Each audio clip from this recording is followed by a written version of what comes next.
Hai teman semua, apa kabar? Salam sehat ya. Kali ini saya buat klepon wortel enak dan sederhana. Kebetulan request anak saya buat cemilan di rumah. Bahan yang saya gunakan: tepung ketan 250 gram, tepung beras 2 sendok makan, kelapa parut yang sudah dikerik saya pakai setengah saja, gula merah 150 gram, wortel 2 buah, dan garam secukupnya.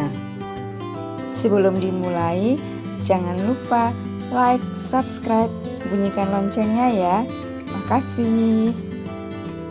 Taburi garam ke kelapa parut, kemudian aduk supaya merata.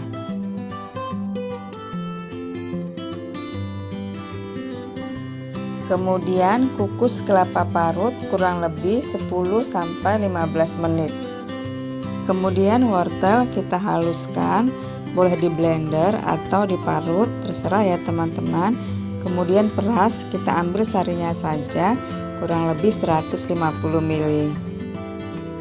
Kemudian campur tepung ketan dengan tepung beras.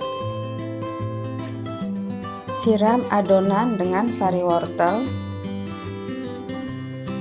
Lalu aduk sampai adonan tercampur rata dan mudah dibentuk.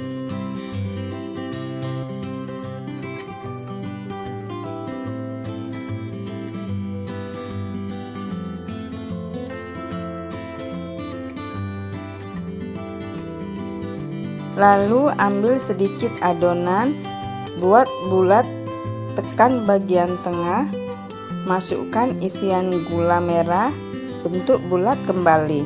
Lakukan sampai adonan habis.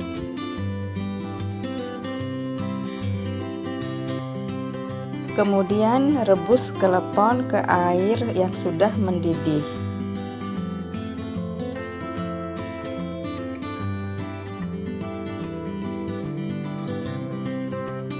Kira-kira klepon sudah mengapung, kemudian kita angkat.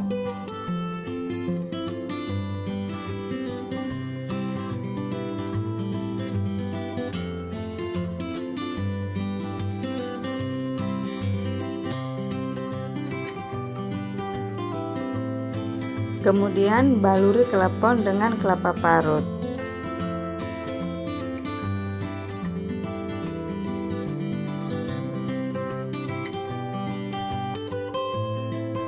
Klepon wortel siap dinikmati.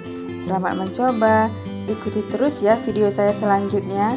Terima kasih.